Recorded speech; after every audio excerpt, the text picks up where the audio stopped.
All right. Could you tell me who this is? That's my Grandpa Rall, Joseph Rall. He was born in Nelson, Wisconsin Okay. in 1860. Have you ever heard any stories about him or anything? Oh, not too much. The only thing I remember is when they tell him when he got sick from being out in the cold and visiting with somebody outside and got pneumonia and passed away. Okay. And who is this? That's my Grandma Rall, Helen Rall. She's also from Wisconsin. Her maiden name was Nold, Helen Nold. And when Grandpa passed away, she raised the family. The smaller ones were about 7, 8 years old, something like that. Okay. Could you tell me a little bit about her? Oh, she when she took care of the children, they old enough to work in the fields. Well, she'd get up real early in the morning and go out and water the horses and feed them, get them all ready for when they got up to go out in the field, and then she'd call them to come and eat breakfast. And then she'd go out and hoe in the garden, waiting for them to get out in the field. Yeah.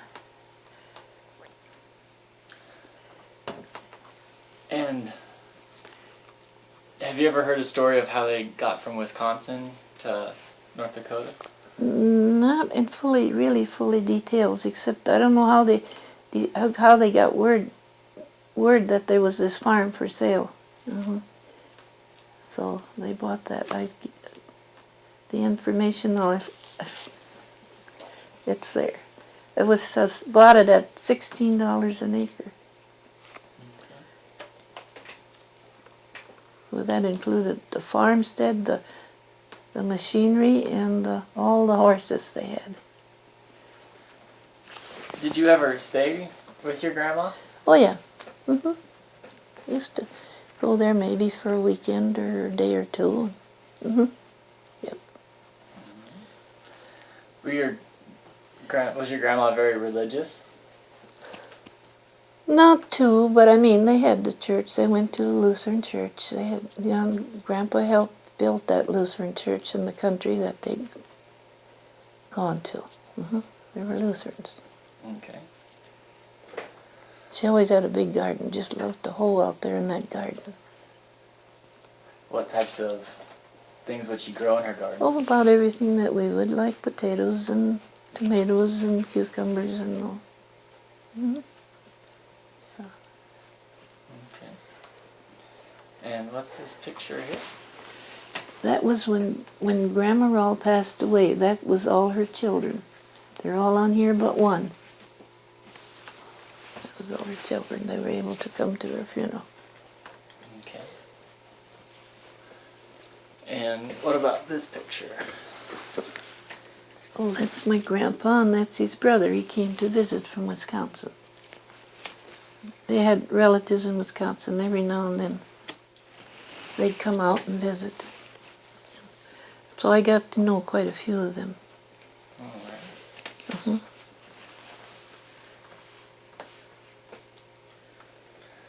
And what is this?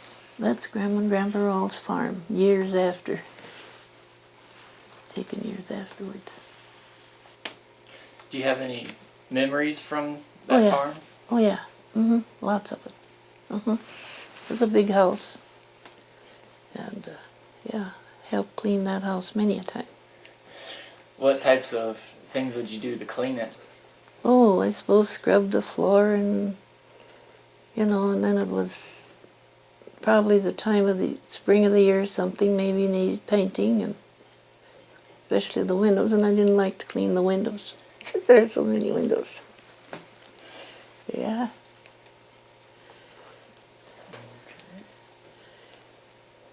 And who is this picture of?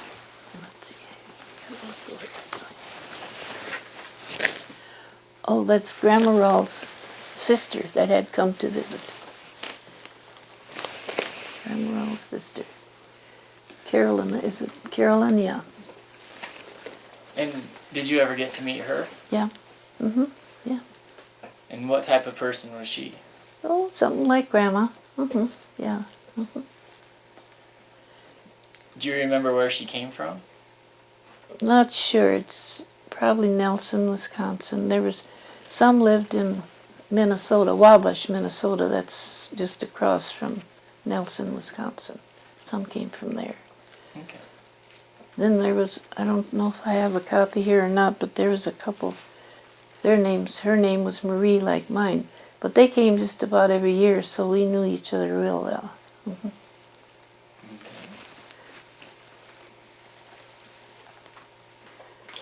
And what do you...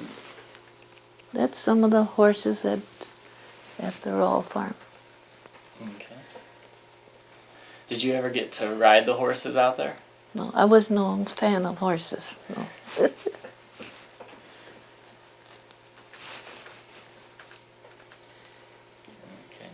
And this picture? Oh, there's some of the machinery out there. Just picture the farm and the barn. Did you ever have to do any outside work at your No, grandparents'? unless I went out the garden and hoed or something like that. Or went in to hunt eggs. This was the barn was real long, and the chickens were all over the yard. And then they'd go in these buildings and they'd go in the barn. Gosh, you'd walk all the way along the barn and check all the mangers or corners because that's where they'd lay the eggs.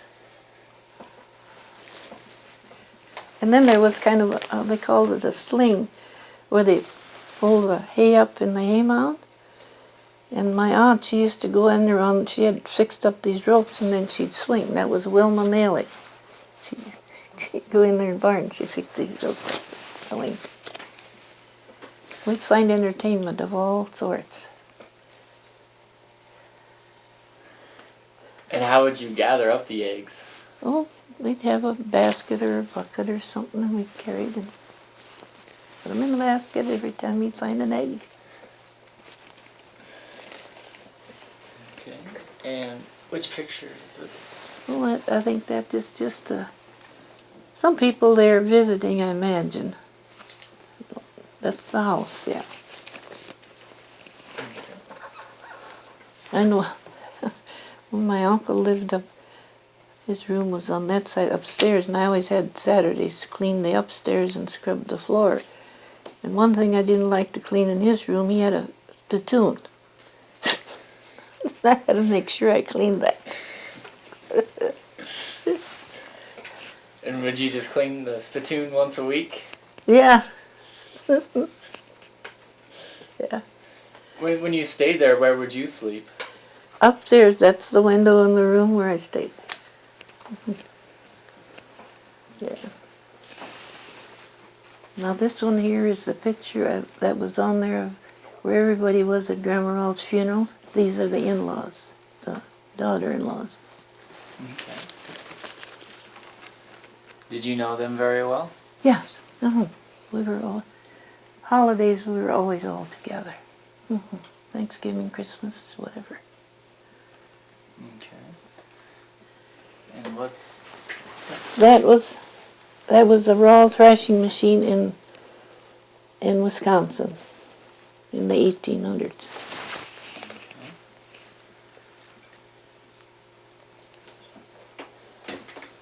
Could you describe a typical threshing day for me? Oh, well, it was a busy day, you know. But well, the thrashing machine would come in, and the shocks were all out there, or the grain stacks, and bundle teams would come in, the men that were with the machine, and it was early in the morning, till late at night, and the cooks are the ones that were really busy. They'd had to cook for all these men. There was breakfast, lunch, dinner, lunch, and supper.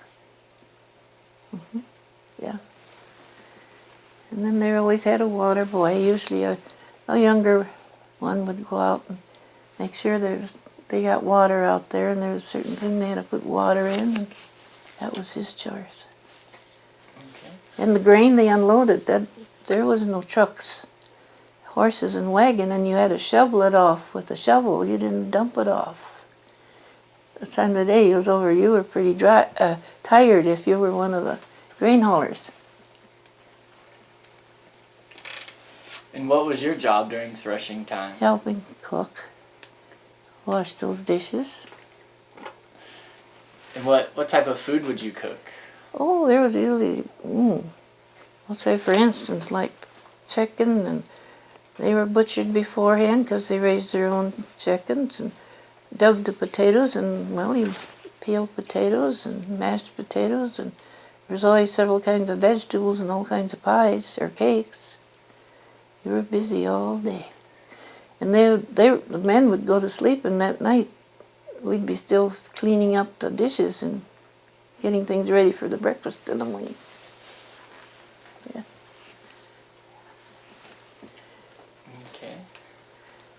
And what is this picture of? That's the schoolhouse where my dad went to school. And later on, I went to that school.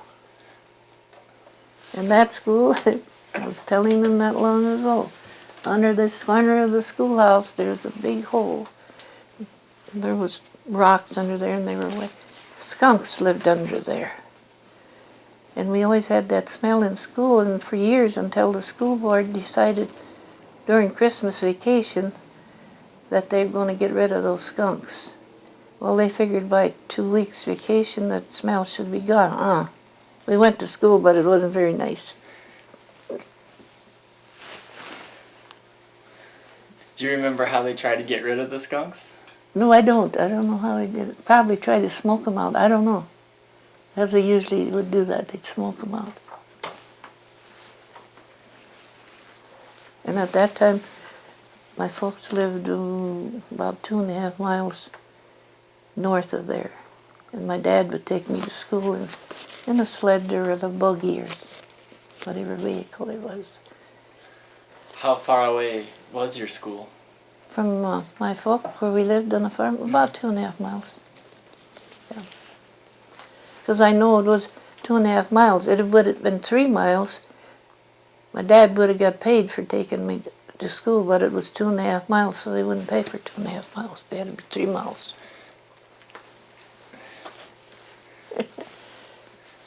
Was it a one-room schoolhouse? Yes, yes, yes. And I've got pictures of every school, every year I went to school, and all the teachers. There were some pretty nice teachers, but one we had, her name was Mrs. Spiller, and we called her Mrs. Spiller too, because she was so strict. Well, at Christmas time she got fired and they got someone else, but we didn't dare make a noise, and it was cold in the wintertime, and we couldn't stay inside because she wanted it quiet in there. She wanted to rest. So we'd go out in the entry and play a game in the entry. But instead of running from one corner to the other or whatever, we had to walk real quiet. And she heard that. She came in and made us all sit in her desk. So she didn't last too long. And same with our lunch buckets. We had lunch buckets, you know. And usually you took them in where it was warm. But she made us keep them out there because she thought it made the school messy inside, seeing those dinner pails set there. So at noon, our dinners were froze a lot of times. Wow. What type of food would you take for? Well, it wasn't. It was just some kind of sandwich, or it was. Sometimes all we had was syrup sandwiches. You know, put syrup on there, or apple maybe, or if we were lucky, we maybe got a piece of cake or a cookie. You know. Or then we'd trade once in a while at our lunch. You mentioned you played games earlier. What type of games did you play Oh, at there school? was so many different ones. Well, this one particular one I remember is Kitty in the corner. You know, to run from one corner to the other before the one that was it got you caught or something. And, yeah, there was hide and seek, and there was just, we could make up games too. Steel sticks. Biggest game was Annie I Over. Yeah, or the barn. We played Annie. You know what that is? Oh, you choose sides, and one One side the barn and one on the other. And you had a wall. And as you threw it over, you said, Annie, I over.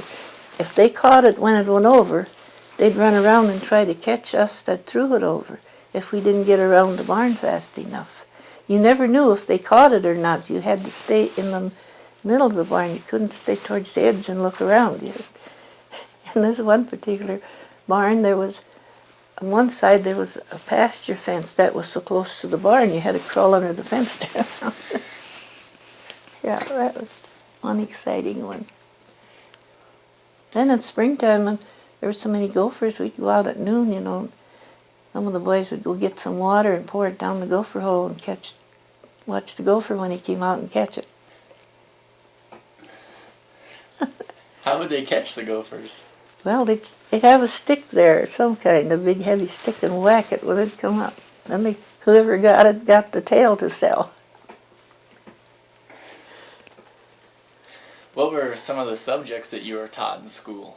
Well, there was the reading and your writing, penmanship, math, geography, history, and also agriculture and spelling. That's about it. What was your favorite subject?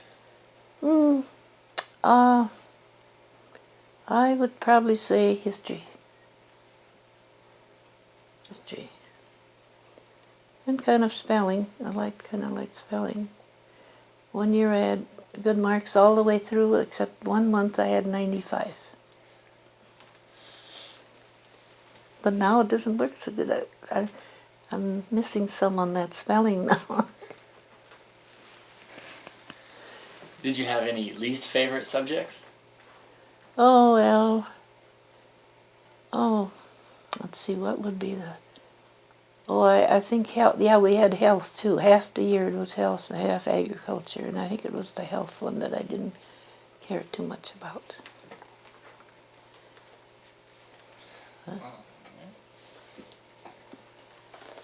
And what is this picture here? That's the Rall. Oh, that's the Rall family on my Grandma Rall's side. Her brothers and sisters. My Grandma Rall's brothers and sisters. And then did you ever meet any of these people? Oh, Carolyn. Carolyn and Walter. I met them. And what were they like? No, about like the rest of about Grandma and Grandpa. Talkative, friendly. Okay. Was there ever any big events that happened at their house? Big events? Oh, there were a lot of things that... The last one that lived there was my uncle, and, oh gosh, he really stored things in it, everything from tires to motors to... yeah. Did you ever have any disasters around there, such as a prairie fire? Yep. Then my folks, they just came from Canada, and from this farm, a ways north, there was an empty farm that they moved into when they came from there, and they'd only been here about 2 weeks or something like that, and they had everything in boxes yet, and it was in the fall of the year, and my dad went to working on the thrashing machine for the farmers, and I know this particular day my mother was ironing clothes. She had washed clothes the day before in the old cook stove and the flat irons. And all I can remember about that day, I was standing looking out the west window. But I was small, I didn't know a thing. And then all of a sudden, a truck or something came up. And they said, drop everything and come in the truck, there's a prairie fire coming. And it was coming over the hills. And it burnt the whole farm down. Everything. Mom had everything. Mom, all she saved, when a couple of days afterwards we went out to see what was out. All she found was a fork. That part kind of halfway remember. I remember standing looking out that window and remember that truck a little bit, but that was yet. The neighbors had picked us up and taken us to their place. Yeah. So they had 2 fires. I told you about the one in Canada too. And could you tell us the story about the Canada fire again? Yeah, it was in the wintertime, right near Christmas time, and there was the houses were close together, and my folks' neighbors, well, I don't know, the man lived there with his 2 children, and when he came home from where he was working or whatever, and his house had caught fire, and then my folks' house caught fire too, and I was a baby, so my mother took me over to my grandma's, and then she went back in the house to save something, and when she went in, she came out with the fishbowl and set it in the snow. Yeah, and then I think my dad went up to ring the fire bell. Well, they had kind of a bell thing there, I guess. But when he got up, he got so excited, instead of unscrewing or unlocking it, he pulled the rope and the whistle didn't blow or the bell didn't ring. So next day, some of the people walked to the factories to work. And they didn't even notice it till they got to the factory and the people told them that their house had burnt down. Yeah. And that happened in Canada? Mm-hmm. That would have been in 1922, 23, yeah. Okay. All right. And who is in this picture? That's my mother's uncle, my great uncle. And they lived here in Cullum. And yeah, you can see here, he had one leg. It was during the 4th of July, and he had a place up here where people would come with the horses and he'd have a place to put them in. Firecracker. Somebody blew a big firecracker and injured his leg. He lost the leg.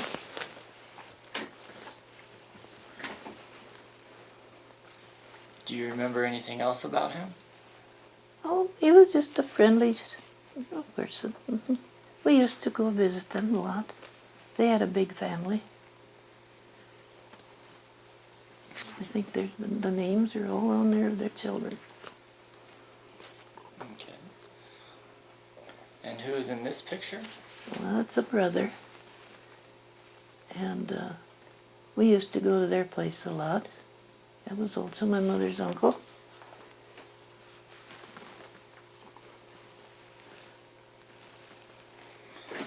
And do you remember anything about these people? Yeah, they were friendly. We visited a lot there, yeah. Usually after church, come over for dinner. Let's come over for dinner. What type of dinner would they serve after church? Oh, whatever they had, on hand. It was usually a pretty good dinner all the time. Mm-hmm. They'd always prepared the day before. If they wanted to have company, they made sure they had something there for dinner. There was always cake. Cake was a big treat in those days. Mm-hmm. What type of cakes would they make? Just plain, simple cakes. Mm-hmm. Okay. And who is in this picture? Now, Sarah, she's a sister to these. And I don't know which husband that is, I think. The second or third one? It's Morgan. Morgan, yeah. Well, I think I told you about her first husband always come home drunk and she got tired of it. And when he come home, she shot him. Nothing was done about it. It was just, in those days. Then she remarried again. Okay.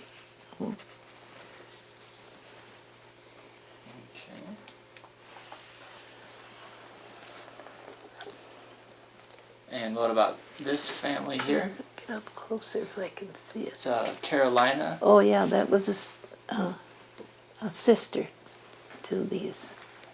She's a sister to those. Okay. And did you know her? Yeah. Yeah. Knew all the family there. What type of person was she? Oh, friendly person. Yeah. hmm Very friendly. Okay. And who do we have in this picture? That's another sister, and that was my mother's mother. It was my grandmother, and my mother's on there. And which one is your mother's? I can see. Yeah, right there. Okay. What type of person was your grandmother? Oh, talkative and a busybody. Yeah. Yeah. She was always getting something for me if it was material. They ended up living in Canada. I'd always get something, maybe material in the mail to make a dress, or she'd knit me a pair of gloves or something. And do you know where she was born? Yeah, they were all born. Just see. I gotta remember. Was she? I think she was born in Russia. I think. Did you ever, Germany, Russia, Germany. And I've got it written down someplace. did you ever hear any stories of their journey from the old world to here? No, really not. Okay. But she'd come and visit a lot from Canada. She'd come down every once in a while and visit. Come down with the train. Did you ever stay with them when you lived in Canada? No, not really. We'd go visiting, of course, the whole time, but yeah. Okay. And who is this family? Now that's another brother to these there. My mother always worked for them a lot. And this is a picture. Yeah, my mother worked a lot for them. She did a lot of outside work.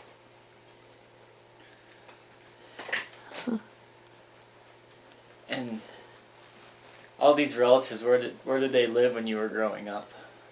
Oh, let's see. These were here, and these moved out west. And that was Canada, of course. And they lived here around Cullen, and so did they. They lived in Cullen. And then she lived in various places. The last I heard, she lived in Canada. Okay. All right. And who do we have here? Well, that was a cousin to my mother. They had come from out west. I don't remember what town now, to visit, and that was Mrs. Andrew Kasunke and Ed Kasunke. The rest lived in Cullen, and these lived out west. They'd come for visit. I was taken out on my folks' farm. Do you remember when they came and visited? I suppose I took the picture.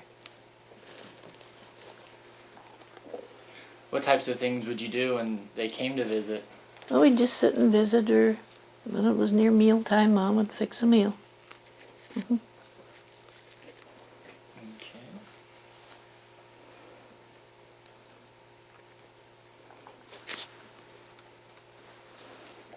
And what is this a picture of? That's my mother. I think is it a plow, I think? Mm-hmm. And she was working for, I don't know if they're on here or not. Well, no, I guess they're not, but it was on one of those other pictures. She worked for her uncle, and I said she did more outside work than inside work. Yeah. She was about 17 on there. Did she have a lot of brothers and sisters? My mother? No, wait, where are they? Here's the family. That's my mother, her two sisters, and her brother. But then she had a twin sister and brother that passed away when they were real little, and another brother that passed away when he was about 18.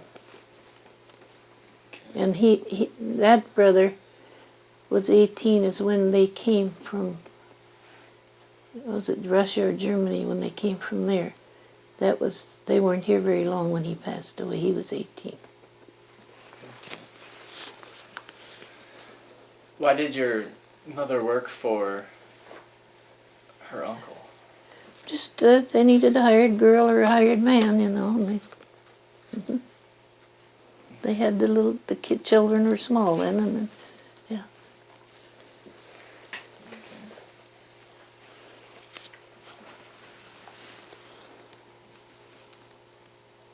And who do we have in this picture? Well, that's my grandma. Let's see what the other. And me. And then my mother. And that's a cousin of my mother's, and that's the aunt of my mother's. That was on the farm out there where folks lived, and they came out to visit because grandma had come from Canada, and they'd come out to visit.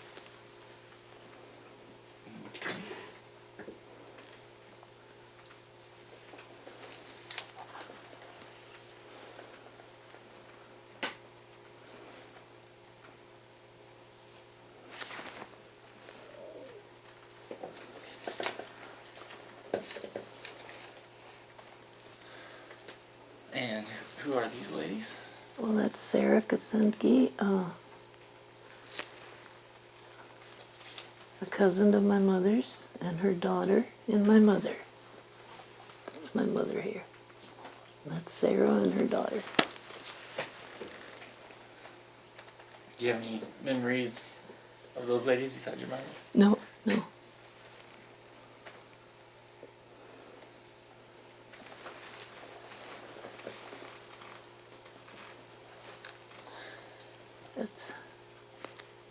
That's Sarah again, and that's Sarah, and that's Emily. She's the one that my mother worked for. She used to come and visit a lot. They were in Washington. They had moved out there.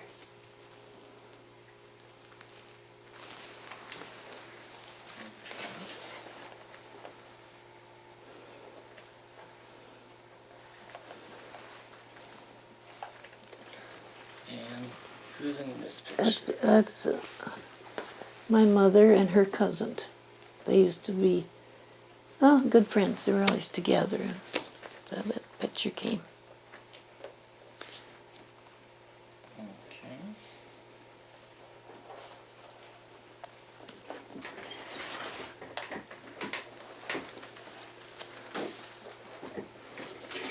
And who is this? Okay, let's see. Well, that's a cousin of my mother, Reinald Kazenke. It's a cousin. And did you ever meet him? Yeah, several times. And do you remember anything about him? Not really. He was well, I guess you'd say he was one of the different ones in the family. Why was he different? Oh, I don't know. He just, how would I say that? No, his lifestyle was different. That's the only way I can explain it. Okay. And who's in this picture? That's my grandmother, Rose, and my grandpa, Fred Pitt. Rose and Fred Pitt Kazenke. Okay. She was a Kazenke, but her married name now was Pitt, P-I-T-T. Okay. Mm-hmm. And my mother. And do you remember why you took this picture? No, I don't know. They probably just decided they're just going to take a picture. I don't know. So, yeah. Grandma Rose and Grandpa Fred Pitt, P-I-T-T. That's the way we spell it, but we're not sure of the spelling of that because we've got different information. One spells it P-I-T, one spells it P-E-D, because when they came over and he went to get his naturalization papers, well, he couldn't speak hardly any English, so they don't know if he pronounced it. He said ped. In German it would sound like ped. Was it Pet or Ped now? P-E-D or so. Okay. Okay. Who are we looking at here? That would be, I'd say, my great-grandmother. And they had, I don't know where they were driving, but with horses, you know, and they had a runaway, you know what a runaway is. And she had hurt her leg. And she was sort of a doctor-like person. And, well, she was trying to heal it herself. And it didn't work out too good. They were going to take her somewhere. No, she says she could do it herself. But then, what do they call it now? Set in and she passed away. She's buried out here in the cemetery, just not too far east of here. Okay. Did you ever hear any other stories about her? No? Huh? And who are we looking at here? That's my great-grandmother and grandfather. And where were they born? Gosh, I would say Russia, Germany, I think. Mm-hmm. What were their professions when they were living in Russia? That I wouldn't know. The only place I think I know, I've had a relative out in Idaho, and she has all this information on the Kazankis, and she would have that information. Okay. But, yeah. Is she the one that hurt her leg? Yeah. They had a sort of a runaway with the horses and hurt her leg.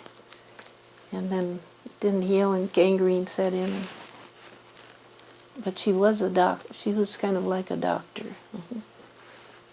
Okay. And was he a diplomat of some sort? Yeah. I don't know how to explain it, but yeah. Uh-huh. And, yeah. He had, I think, pictures or whatever of it. I don't know anymore. Yeah. He's kind of a well-known person. Okay. See, my mother was born between Cullum and Fredonia. You know where Fredonia is, Cullum, Fredonia. There's still, you can still see where the foundation of the house was. Well, then she was little. That's where she was born. And her folks lived on different farms, but this was one farm just west of Fredonia. It's about 2 miles, something like that. And this was the house, but at that time this wasn't on there. This little shed wasn't on there. And we took this, years afterwards. Well, anyway, there was one family lived downstairs, and my folks and their 3 children lived upstairs in there. And here's the railroad track going back there, okay? And this one particular day they had to go in, was it Fredonia or Cullum, with the horses, you know, to get supplies or something. And, well, a lot of times when the train went over, my mother and her sisters would go under there's a culvert underneath the train. They'd go under there and listen to the train, and then they'd go out and wave to the engineers stuff, and they always threw them candy. And years ago, when some of these farmers out the train went by and they needed help real bad for something, you'd go out and wave a white cloth, and the train would stop and get the information and pass it on when they got to the next town. Well, when their folks went to town that day, they were home alone, so they went under that culvert, and then they came out, and then they waved this white, kids do, waved this white flag. And then the train had to stop, of course. Well, then they were in trouble, see? And they said that after that, they didn't dare go under that culvert or anymore, and they never got any more candy. I guess they got punished for it. Yeah. And that was there. Yeah, and they lived, of course, then there was just the 2 rooms, downstairs and upstairs. And the one family lived, that's the Edgasanki family, that's on one side, lived down here, and my grandma and grandpa Her 3 children lived upstairs. That house was standing there until, I'd say a couple of years ago now, that it finally gave out. And then one time my aunt was here visit. My mother's sister lived in Indiana, and they used to come out every other year and visit. And they were up in their age, pretty well up in their age. We went out there, and they enjoyed going out there and walking around it. I walked around, and there was a spot that had green, was so green there, and I says, there must have been a well here at one time because it's a green. And my aunt says, yes, I remember that well, because they had to pull the water up with a bucket from that well all the time on the road. And she says, this one time a chicken fell in the well. So she says, my dad put me in the bucket and put it down there for me to get that chicken. Oh, she says, was I scared. She says, I'll never forget that. Yeah, they'd walk around and they'd repeat that about that railroad track. Yeah, that's a long time ago.